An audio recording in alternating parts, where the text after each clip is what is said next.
యుగాంతం రాబోతుందా? ఎక్కడ చూసినా ఇప్పుడు ఇదే ప్రశ్న అందరిలో మొదలైంది. అటు బాబా వంగ జోస్యంతో పాటుగా ప్రభుత్వాలు కూడా హెచ్చరికలు జారీ చేస్తున్నాయి. నేను చాలా క్లియర్ గా మళ్ళీ చెప్తున్నాను, ఆర్టీవీ కేవలం అథెంటిక్ ఇన్ఫర్మేషన్ ని పక్కా సైంటిఫిక్ ఆధారాలతో మాత్రమే మీ ముందు మాట్లాడే ప్రయత్నం చేస్తోంది. యుగాంతం రావాలని నేను కోరుకోవడం కానీ ఆర్టీవీ కోరుకోవడం కానీ జరగదు. ఎట్టి పరిస్థితులు అటువంటి ఊహ ఆలోచన ఎవరికి ఉండదు కూడా. సో యుగాంతం ఒకటి రావాలి, ప్రజలంతా కోరుకుపోవాలనేటువంటి ఒక ఆలోచన ఎవరికి కూడా రాదు. ఎందుకంటే ఆ ప్రజల్లో నేను కూడా ఉన్నాను కాబట్టి డెఫినెట్గా మనందరం కలిసికట్టుగా ఉండాలి, కొన్ని లక్ష్యాలను నెరవేర్చుకోవాలి, చాలా లక్ష్యాలు ఉంటూ ఉంటాయి. కానీ ఇక్కడ యుగాంతం అనే ప్రస్తావన వస్తోంది ఎందుకు అని అంటే పక్కా సైంటిఫిక్ ఆధారంతో నేను మీకు చెప్పే ప్రయత్నం చేస్తాను. దానికి సంబంధించిన బిగ్గెస్ట్ బ్రేకింగ్ న్యూస్ ని ఆర్టీవీ స్క్రీన్ పై చూస్తున్నాం. యుగాంతం రాబోతోందా? వరుస భూకంపాలు యుగాంతానికి సంకేతమైన బాబా వంగ చెప్పింది ఎంత మేర నిజం కాబోతోంది? యుగాంతం టెన్షన్ లోకి పెద్దెత్తున ఇప్పుడు కొత్త కాన్సెప్ట్ కూడా తెర మీదకి వస్తున్నాయి. ఇవన్నీ విజువల్స్ అన్ని కూడా జపాన్ లో గతంలో ఎక్కడో ఒక చోట జరిగినటువంటి ఆ సందర్భాలే. అయితే రెండు చోట్ల ఇప్పుడు దాని తాలూకా కొంత సంకేతాలు చాలా బలంగా ఉన్నాయి. ఒకటి, పోర్చుగల్లో ఒక మేఘం వచ్చి డైరెక్ట్ గా సముద్రం పైన వాలిపోవడం. మీరు అంటూ ఉంటారు సైన్స్ లో మనం సాధ్యం కాని విషయం ఒకటి ఉంటుంటుంది, ఏంటంటే మేఘం వచ్చి సముద్రం నీళ్లు తాగుతుందట. అది సాధ్యం కాదు. ఇట్స్ వాటర్ ఎవాపరేట్ అయిపోయిన తర్వాత ఇటు పైన మేఘాలుగా ఫామ్ అయిపోయి వర్షం కురుస్తుంది.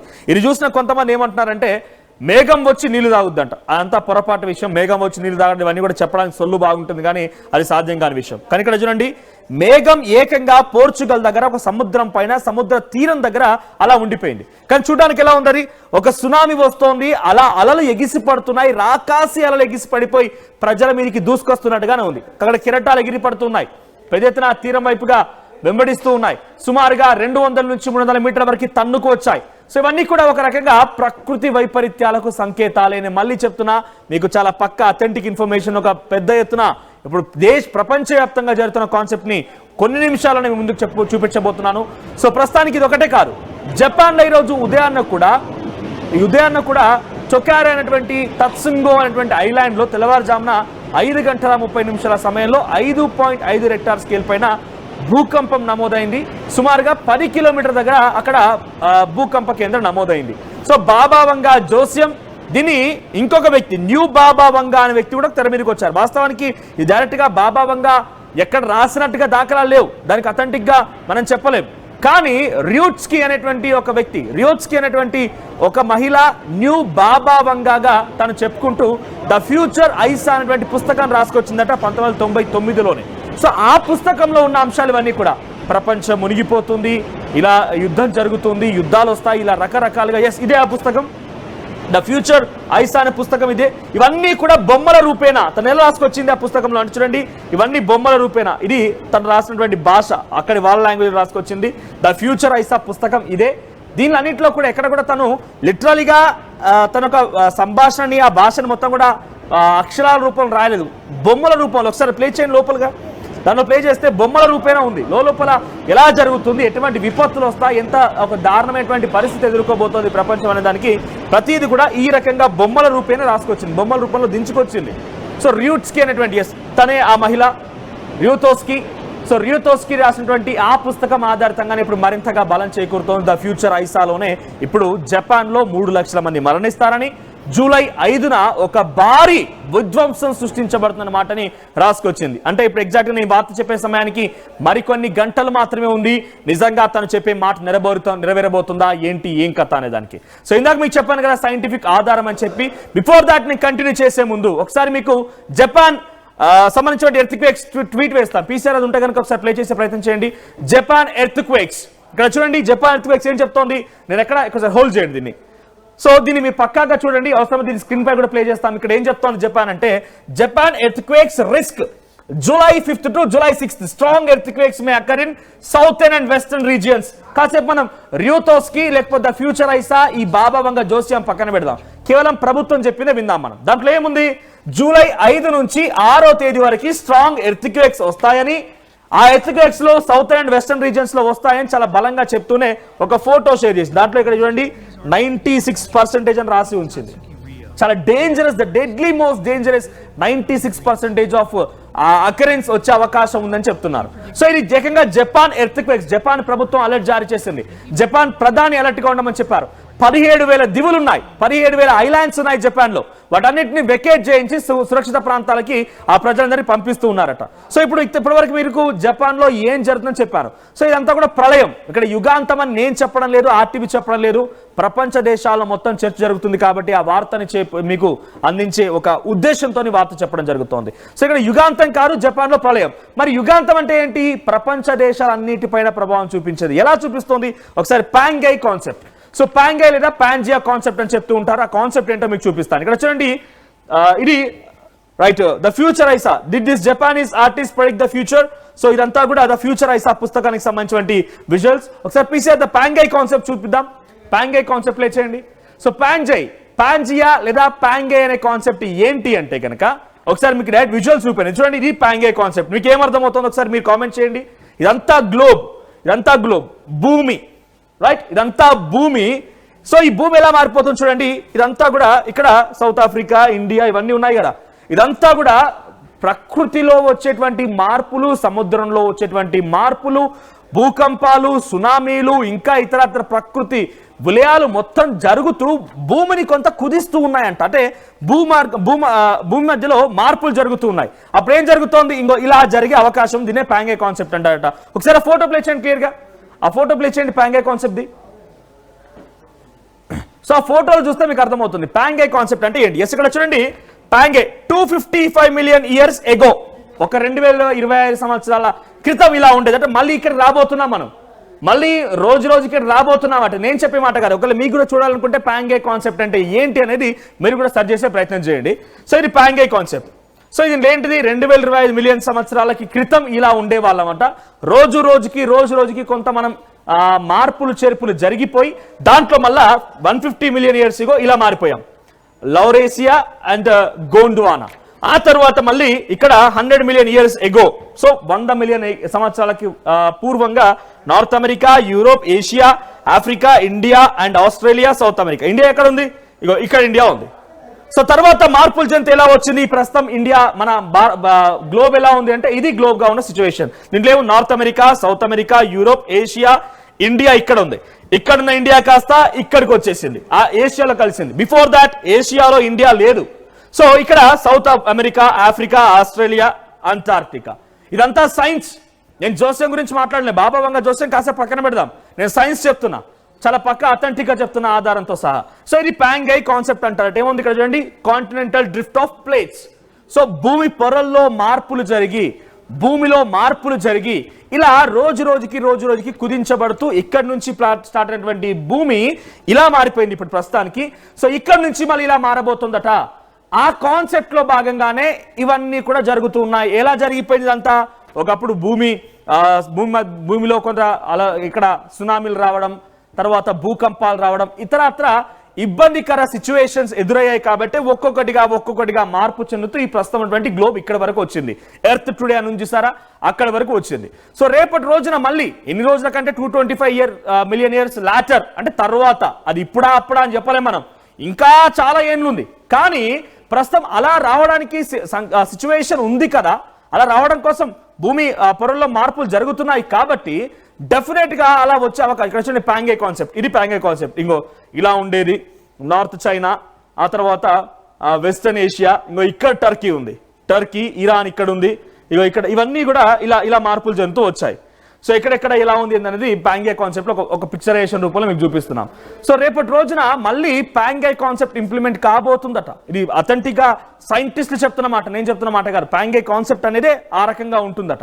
సో ఇప్పుడు అవుతుందా, రేపు అవుతుందా, ఎల్లుండి అవుతుందా అని చెప్పలేం. Because it's science. ఏం జరుగుతుంది అనేది శాస్త్రవేత్తలు కనుగొనాలి. కానీ డెఫినెట్ గా అలా అయ్యే అవకాశం ఉంది కాబట్టి ఈ సముద్రంలో మార్పులు రావడం, భూకంపాలు సంభవించడం, ఆ తర్వాత ఇంకోటి జరగడం. ఉదాహరణకి జపాన్ లో 2 వారాల్లోనే 1000 సార్లు భూకంపం వచ్చింది. ఈరోజు తెల్లవారుజామున భూకంపం వచ్చింది.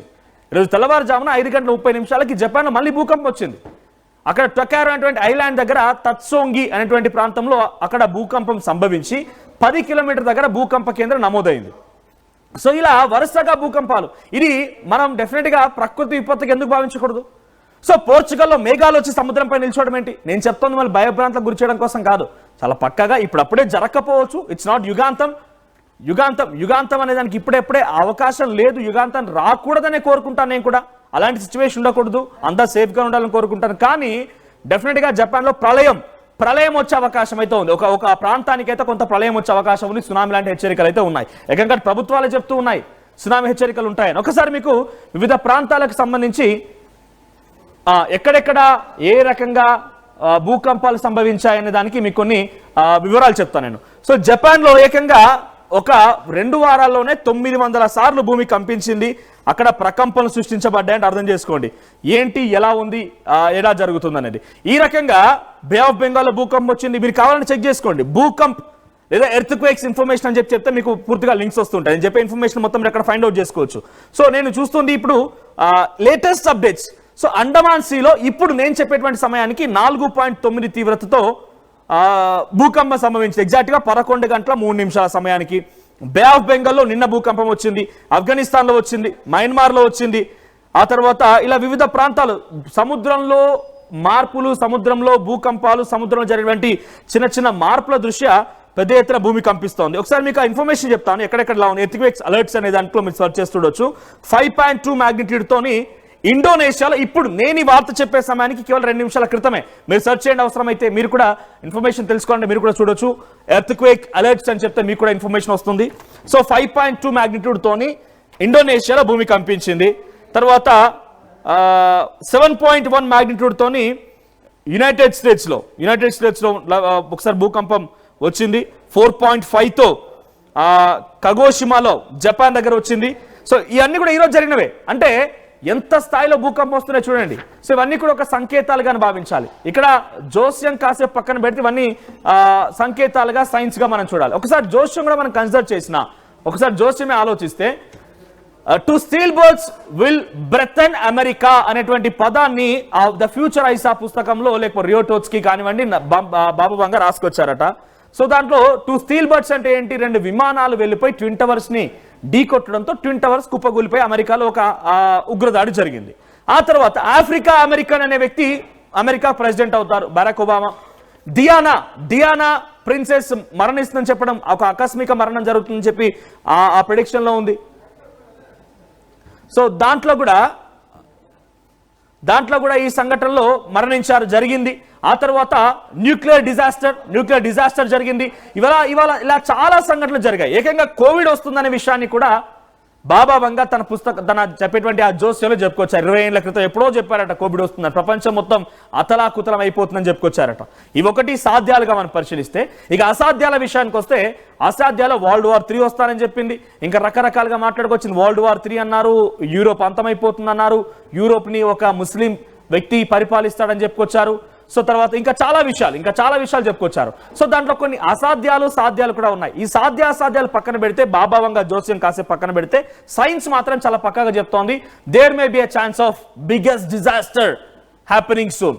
ఒక భారీ విధ్వంసం అతి త్వరలోనే జరిగే అవకాశం ఉన్నట్టుగా చాలా పక్కాగా మాత్రం చెప్తున్నారు. సో పాంగే కాన్సెప్ట్ మళ్ళీ చూడండి. ఇక్కడ ఒకప్పుడు 225 మిలియన్ ఇయర్స్ ఎగో ఇలా ఉన్నటువంటి భూమి గ్లోబ్ కాస్త మార్పులు చెందుతూ ఇలా వచ్చేసింది. సో ఇప్పుడు ఇది మళ్ళీ కాస్త ఇక్కడికి ఇలా జరిగే అవకాశం ఉందట. There is a authentic proof, science పరంగా ఉంది.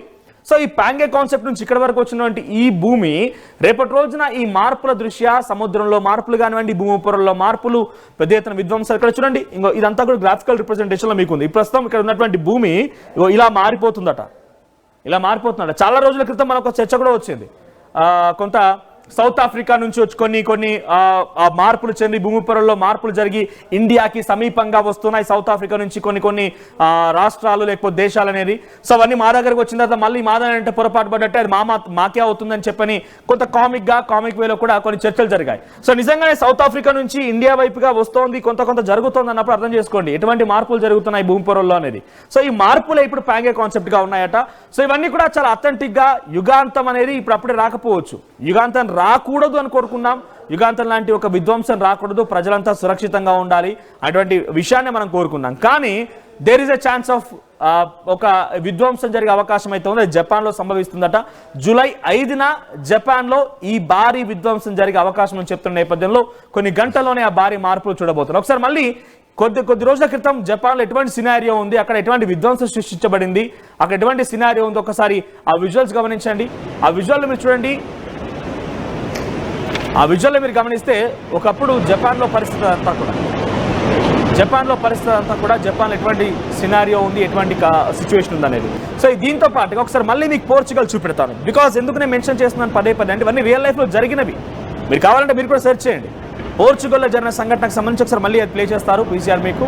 సో ఆ క్లౌడ్ వచ్చి రోల్డ్ క్లౌడ్ అంటారు దీన్ని. రోల్డ్ క్లౌడ్ వచ్చి ఆ సముద్రం పైన అలా తేలియాడుతూ కనిపిస్తూ ఒకసారిగా ఒక